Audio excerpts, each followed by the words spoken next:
प्रथमं शारदे मां द्वितीयं हंसवाहिनी प्रथमं शारदे मां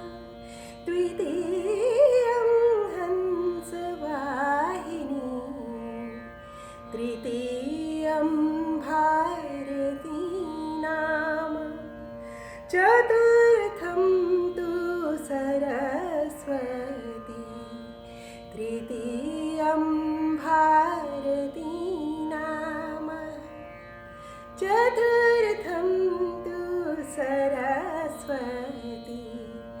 पञ्चमं जगति ख्याता षष्ठं भुवनेश्वरी पञ्चमं जगति ख्याता षष्ठं भुवनेश्वरी